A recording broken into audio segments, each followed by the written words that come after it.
Hey everybody, welcome back to Sounds Like a Drum, Cadence Independent Media Production, episode 2 of the long-awaited Cymbal series. Now, there's a lot to talk about cymbals. We're going to do a lot of videos, and we're going to do a little bit at a time. And today, we're getting into the structure of cymbals with the first attribute that I think, for me, defines the behavior of a given cymbal, maybe more than anything else, overall, and that is the profile. What is it? What does it do? What are we even talking about?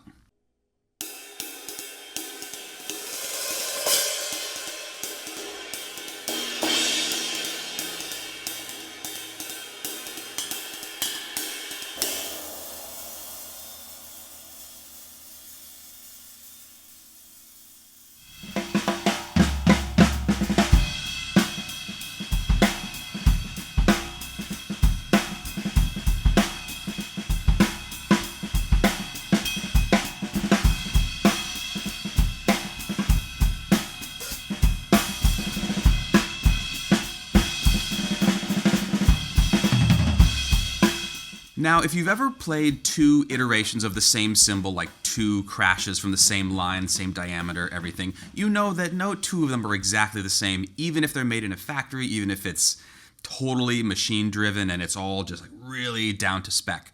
So we have to talk about these attributes physically of the cymbals just in terms of each individual one. Why is it behaving how it is, whether it's good or bad? Some of these are little things, and some of these are kind of overarching big components of the both physical feel and look of the cymbal and also the way it's going to sound.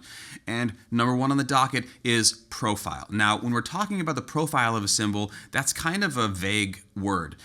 In the instance of cymbals, as I understand it, based on our research, we are talking about the height of the cymbal, not the bell, but actually the body of the cymbal, meaning how flat is it or how sort of umbrella-shaped is it. The bell is additional to that, but just the profile of the overall bow of the cymbal is what we're talking about, or bow. Some people say bow, bow, whatever. Before we move ahead, the presence of a bell and how big the bell is, how tall it is, how it's shaped, has an enormous effect on the overall behavior of the cymbal. We're going to get into that later on. We're going to bring a flat ride in and some other things like that to kind of do some comparisons. But for today, we're just talking about the outer portion, namely like where you're playing on it when you're riding with a stick or maybe crashing on the edge. Depending on your preference of sound, you may play very flat, low-profile cymbals. You may prefer very high-profile cymbals. Some examples of a very low-profile cymbal might be Oriental Crash of Doom, things like that. High-profile cymbal, you might think of like the Zildjian dry complex rides that Bill Stewart worked with them to make, which are very umbrella-shaped. Another one that comes to mind, if you've seen them, they're kind of rare, but there's the Evelyn Glennie Sabians that are almost like a tent. They're like ridiculous and sound super cool and very unorthodox sort of, white noise effects. Within the realm of sort of everyday usable cymbal sounds, there's actually kind of a wide variety of heights of profile. In addition to the height, there's also the possibility that maybe it's hooked down at the edges, or maybe it kind of comes out flat at the edge like a pang, or if you've ever seen a Sabian sound control cymbal, there's a lot of ones that do things to the edge to affect it. I mean, to say nothing of like traditional Chinese style cymbals. Today we're just talking about ordinary sort of Turkish style, and we're going to go through 4 examples, 2 of mine and 2 of Ben's, to kind of give you an overall idea of what happens as you lower the profile. Now, it's important to say that in addition to no 2 cymbals of a specific size, weight, brand, iteration are the same, these are going to be wildly different in terms of construction. We're talking just about profile here. Some of these are hand hammered, some are machine hammered, some are not hammered. Set all that aside and just listen to the overall character of the overtones and the decay of the cymbal. We're going from high profile, where they are generally in the high range, to low profile, where they start to be more of a rumbly low kind of thing. This is definitely a headphones situation for sure. Some of this stuff is going to be difficult to discern just on like laptop speakers and things like that. But you're going to see it go away from being kind of high and brittle sounding to being low and warm and almost gong-like. All right, enough talk. Here we go. Starting with high profile and going right down the line.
Now, there are some differences in these. For instance, the Sabian, the first one, is hand-hammered, at least to some degree. It's from the HH line, and it's from the early 90s. I can't speak to what they were doing at that particular time, but it says it's hand-hammered, so I have to assume that it is at least partially hand-hammered. The Zildjians are not hand-hammered, and then the Cymbal Blank is nothing's happened to it at all. So there are a lot of other things that happen, whether you're machine hammering, hand hammering, not hammering them at all, that are affecting other aspects of the behavior, and those are going to be addressed in future videos. We're going to go deep on hammering, lathing, things like that, get some outside help from an expert. Psyched about that. Ultimately, this is giving us a starting point for understanding what it means when we look at a cymbal. Say, for instance, like on the internet, and you're like, I wonder how that cymbal's going to behave. There's just a huge variable in any cymbal until you hit it in front of you and decide if you like it or not. I've sold way more than I own now. I mean, orders of magnitude more. But one thing that I know for sure is that I prefer slightly higher profile cymbals for rides. I like pretty low profile cymbals for hi-hats. Crashes vary, but overall, my favorite crash is pretty low profile. So it's very, very personal. If you have favorites, it's worth looking at things like the profile in addition to just the hammering or just the bell size or other kind of obvious things, because to the degree that you can talk about how your cymbal behaves and describe it to other people, if they've had a lot of cymbals, this might be a thing about it that they know about, or it might be something where if you wanted to, for instance, work with someone who's making cymbals to have something made that goes with the other things that you have, these are the kinds of things that they're going to want to look at, analyze. I haven't had this one copied, but it has occurred to me to have that done because it is old and I like it a lot. But similarly, with the other ones we were using today, more hammering might change the Oriental Crash of Doom. If you were to change the profile of the K Custom Dark Ride, it's really going to change where it sits in the mix. These are the sorts of things that a little bit goes a long way. So familiarizing yourself with the overall effect of single characteristics like profile, it can inform your purchases and also really guide you toward the sounds that make you happy.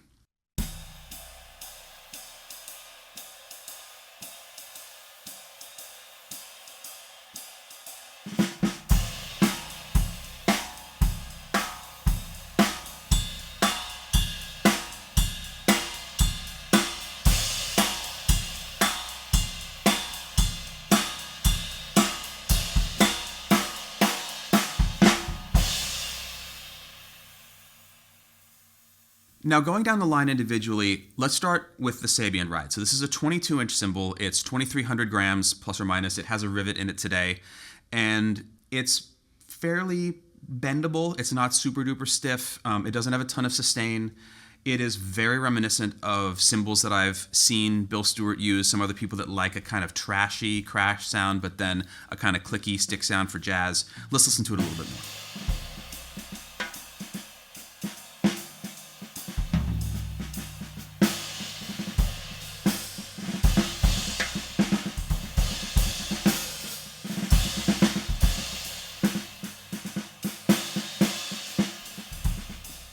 So with a cymbal like this goes in the realm of ones that, for me at least, often sound a little unwieldy by themselves. But when you get a band together, the bits of the mid-range that are a little cantankerous and crazy disappear into the piano. If there's a little bit of a hum in the low end, that disappears into the bass. And you end up with a really controllable cymbal that has a nice stick sound. But when you crash it, it's not a big, long statement that rings forever. It's very fast. Structurally, it's not really similar to the cymbal that like you would hear on Nefertiti or whatever, but this is a cymbal I use when I'm thinking about that kind of sound where I want good stick, I want trashy crash, and I want it to kid away super fast. Obviously, those are all jazz-specific references. I don't actually play a lot of jazz. I mostly play pop, singer-songwriter stuff, rock gigs, things like that, R&B. But I use this cymbal all the time because it also has kind of an Oriental trash kind of thing going on in it. And it has a very bright bell that cuts. So if I want to have a sort of washier vibe and a sort of darker, trashier vibe for most of the time, but I need to get up on the bell for rock sections, it splits the difference really well, which is a perfect demonstration of the fact that like there really isn't such thing as a rock cymbal or a jazz cymbal. Either you like it or you don't.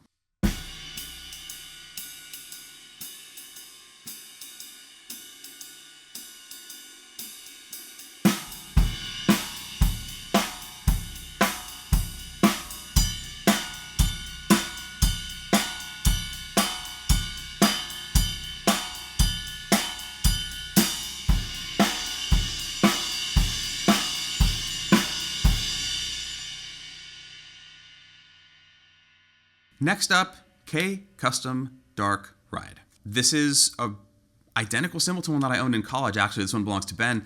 For me, it's sort of like a darker interpretation of like a medium ride kind of sound. The profile is getting pretty flat, but it still feels and sounds like a normal kind of like cymbal you'd use for pop or like modern jazz stuff, things like that. Has a crispy bell, cuts through really nicely, not super heavy, still has a bit of a crash to it, but you notice that when it crashes, the cymbal rings for a pretty long time. It hangs on for a while. It's been my experience that lower profile cymbals tend to have an overall lower kind of character that does ring a little bit longer regardless of the weight that you're dealing with. And I believe that that has to do with tension from on the metal from the profile that's been hammered into it. Let's listen to it a little bit more.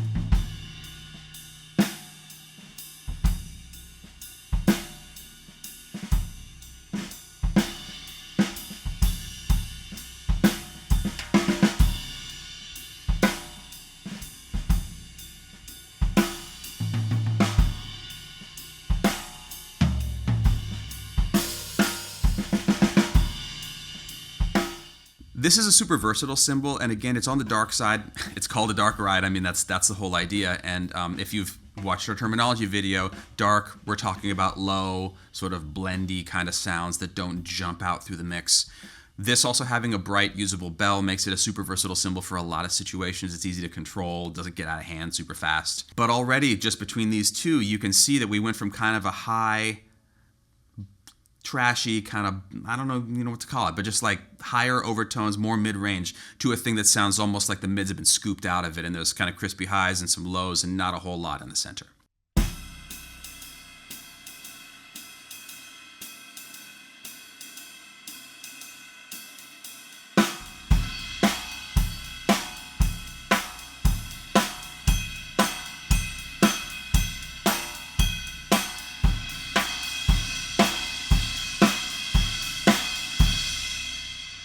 Number 3, Oriental Crash of Doom. I feel like I remember who was involved in creating this.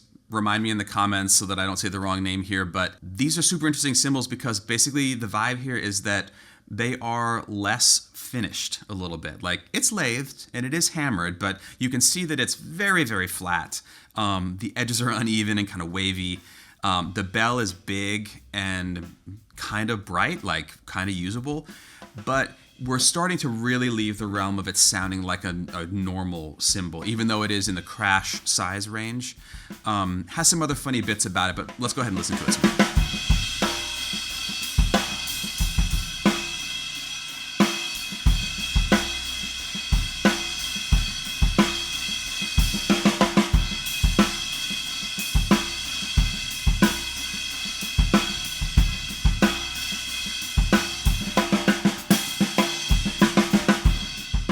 Now this one is starting to get into a realm where it's harder to play like a ride cymbal because it's very floppy.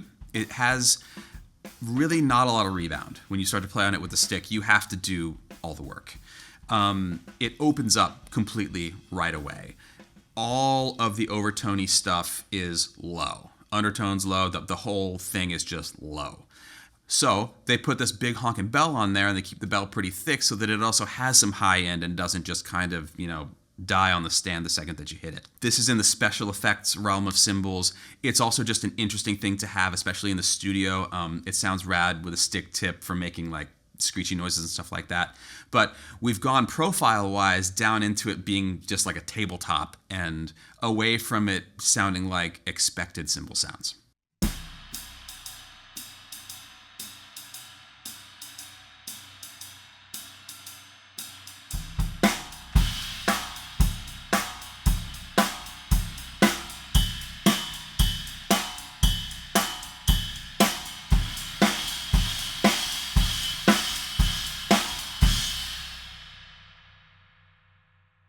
And now the one you've all been waiting for, my Zildjian by way of an estate sale Cymbal Blank. This is an unfinished cymbal. It hasn't had anything done to it other than that it had a bell mashed in while the blank had been flattened and was still hot. Let's just go ahead and listen to it some more before I talk about it.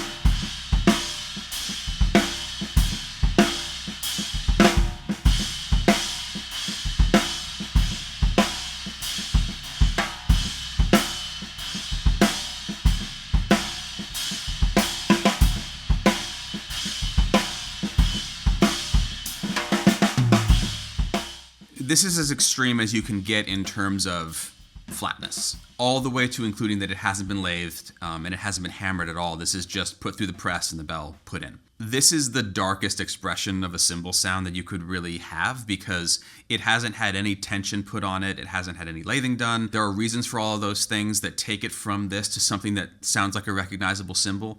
But ironically, this is one of my favorite pieces that I own, both because it was cheap and also because it does the thing that I want a Chinese cymbal to do a lot of times in recording sessions, without it sounding like a classic China sound. It is trashy, it is dark, it has short sustain, but on the other hand, it also sounds a little bit like a gong. It sounds a little bit like something you'd hear, in like a sort of generic world drumming kind of situation where you're just like, oh, that's a metal sound and I don't know what it is. It doesn't sound like a cymbal, but the constituent parts are all there. And at one point, the Sabian looked like that, and they put the profile into it along with lathing and hammering and everything. And you go from that to this with some steps in between. If you're thinking in terms of extremes, that's about as extreme as it gets. And, you could go the other way into extremely, extremely umbrella-y looking cymbals. I've seen things like that and special occasion stuff for sure. But ultimately what we're talking about here is a overall character of the cymbal. Is it giving you high stuff? Is it giving you low stuff? Now, the lathing, the hammering, the weight, all that stuff also contributes to that. But no matter what lathing, hammering, etc. you do, the profile of the cymbal is the profile of the cymbal. If you have one that's dead flat, it's never going to sound like this. If you have one that's ballooned up like this, it's never going to sound like the Blank or the Oriental Crash of Doom sounds. So it's worth thinking about these things, especially in these times where we're all buying a lot of stuff on the internet. If you're on a website and you're looking at pictures, this is a place to start. If you're looking for dark sounds, watch out if it's really jacked up, in addition to, weight and other factors. And likewise, if you're looking for something that's more in the tam-tam kind of world, you're going to want that thing to be pretty flat for it to do that dark thing. There are always exceptions to the rule. I've heard plenty of them. I've seen plenty of them. I know drummers who rehammer their cymbals all the time and do all kinds of crazy stuff to them to try to get them to do things other than what the cymbal wants to do. But at the end of the day, this is one of the few really fundamental characteristics of a cymbal that's going to tell you what its personality is.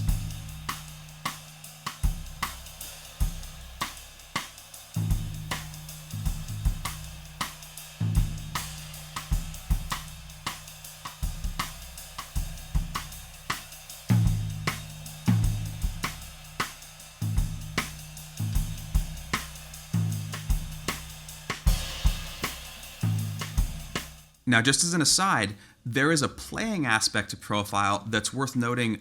This is for everybody. It's also maybe especially for the jazz guys, and a lot of them are going to know this already, but when you have a higher profile, it's a little bit easier to crash the ride with the flat of the stick than if the cymbal is very, very flat.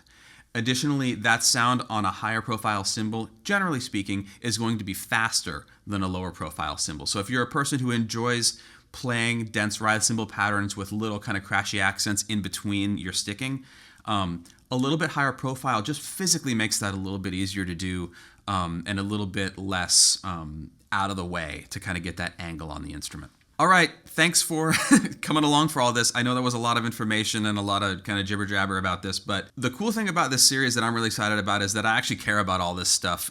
As much as I'm a nerd about drums, I'm a bigger nerd about cymbals.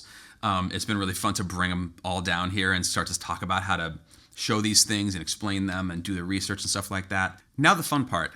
I want to hear your stories about cymbal profile choices, things that worked for you, things that didn't work for you, things you thought were going to be cool that turned out to be terrible or very much against your way of playing. Stick choice has a lot to do with this too. If you have been influenced by that as well to try to get a cymbal that you pretty much love to work for you, all that stuff. Let us know in the comments and I'll look forward to reading them.